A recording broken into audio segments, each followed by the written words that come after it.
কি বন্ধুরা, সব ভালো তো? সকালে চান টান করে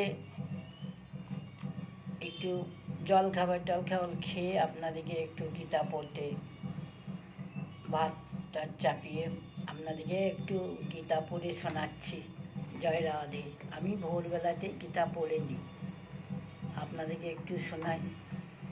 শ্রবণং স্মৃতিশক্তি, যারা শোনে তাদের ভক্তি বেশি।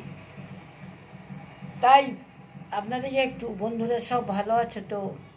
জয় রাধে, জয় কৃষ্ণ, জয়। আমি হলদিয়ায় আছি। নাতি কলেজ গেল, নাতিকে খাইয়ে দাইয়ে কলেজ পাঠালাম, তারপরে আপনাদেরকে একটু গীতা শোনাচ্ছি।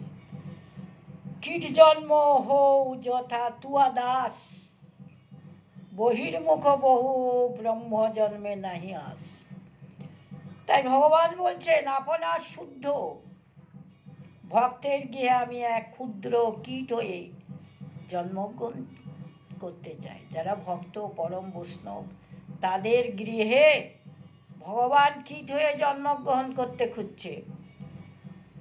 কেন না ভগবত ভক্তের পদধূলায় অবগ্রহণ করে আমার জীবন সফল হবে।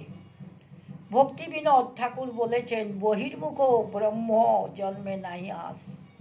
আমি কৃষ্ণ ভক্তিহীন ব্রহ্মার পদ কামনা করি না।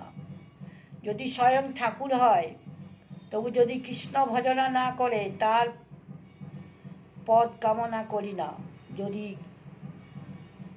মনুষ্য লোকে পরম বৈষ্ণব গোবিন্দর ভক্ত হয়, তাদের চরণ ধুলার কামনা করি। আমরা অবিদ্যাগ্রস্ত ও মায়াবিষ্ট হওয়ায় যে কোনো মুহূর্তে কৃষ্ণকে ভুলে যেতে পারি। তাই আমাদের সবসময় কৃষ্ণ অনুশীলনে নিযুক্ত থাকতে হবে। তাই সবসময় কৃষ্ণকে ডাকতে হবে, শয়নে স্বপনে চলনে গমনে। জয় রাধে, জয় রাধে। রাধাকে ডাকুন, রাধা ছাড়া কৃষ্ণ পাবেন না। রাধা হলো প্রেমাঙ্কুর। শ্রীকৃষ্ণ চৈতন্য প্রভু নিত্যানন্দ, শ্রী অদ্বৈত গদাধর শিবাদাজি গৌর ভক্তবৃন্দ। গোবিন্দ ছাড়া আমাদের চলে না, রাধা ছাড়া কৃষ্ণ চলে না।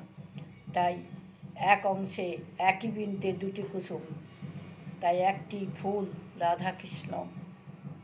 তাই গদাধরকে ধরে ধরে গোবিন্দ আমার নৃত্য করতেন। গদাধর হলো রাধা। তাই আমাদের সব সময় কৃষ্ণকে ডাকতে হবে, ভগবান নিযুক্ত থাকতে হবে, যাতে আমরা ভগবান মুকুন্দকে না ভুলি। কুন্তী দেবী শ্রবণ শরণাহানি কথার মাধ্যমে এই ভাব প্রকাশ করেছেন। শ্রবণং শব্দের অর্থ শোনা, শরণ শব্দের অর্থ হলো অনুচিন্তন, এবং অহন্য শব্দের কৃষ্ণের শ্রী বিগ্রহ উপাসনা বোঝায়। নিয়তই কৃষ্ণ কথা শ্রবণ, কৃষ্ণ স্মরণ, কৃষ্ণ উপাসনায় নিয়োজিত রাখা উচিত। একমাত্র উদ্দেশ্য কৃষ্ণ ভাবনা মিলিত। আন্দোলনের সকল কেন্দ্রগুলি উন্মুক্ত রাখা হয়েছে এবং কীর্তন, নৃত্য, কৃষ্ণ উপাসনার সুযোগ দানের ব্যবস্থা করা হয়েছে, যাতে আমরা কখনো কৃষ্ণকে না ভুলতে পারি। সদা তদাব ভাবিতং, যদি আমরা সব সময় কৃষ্ণ চিন্তা করি, তাহলে জীবনের অন্তিম সময়ে কৃষ্ণকে স্মরণ করার সম্ভাবনা থাকবে। অন্তে নারায়ণ স্মৃতি। হরি ওম নারায়ণ। ওম নারায়ণায় গরুরাধ্বজায় গরুর বাহনায় হৃষিকেশায় নমঃ। জয় রাধে, জয় রাধে। যে কোনো কাজের সুষ্ঠু সাধন অনুশীলন সাপেক্ষ। যেমন নাট্যমঞ্চে নৃত্য করতে চাইলে তার পূর্বে নৃত্যের কলা কৌশল নিপুণতার জন্য বহুবার অনুশীলন করতে হবে। তাই আমাদের নৃত্য করার আগে গোবিন্দকে ভজনা করুন। নৃত্যে সন্তুষ্ট হয় শিব। তাতে শিব পুজো করলে গাল বাদ্য করে গাল বাদ্য করতে হয়, তবে তো। সর্বধর্ম পরিত্যাজাং মামিকং শরণং ভজহং সর্বপাপজ্ঞাং মোক্ষাস্যামি মা শুচি। প্রেম সে কহো জয় রাধে রাধে, আনন্দে বলো হরি ভজ বৃন্দাবন, মধুর মধুর বংশী বজে বৃন্দাবন। গোবিন্দ ছাড়া আমাদের আছে কে? গোবিন্দকে ডাকুন। গোবিন্দ ছাড়া আমাদের এক পা চলে না। হরে কৃষ্ণ। উঠো উঠো নন্দলালা। ভগবানকে সকালবেলায় স্মরণ করলে সে ভালো থাকে, কুশল থাকে। গীতা পড়ুন, গীতা পড়লে তার চোখে কখনো চালসে লাগে না, চোখ ভালো থাকে। গোবিন্দকে ডাকার কোনো সময় নেই। মনকে ঠিক রাখুন, সব ঠিক হবে। জয় রাধে, জয় কৃষ্ণ, জয় বৃন্দাবন, জয় রাধে।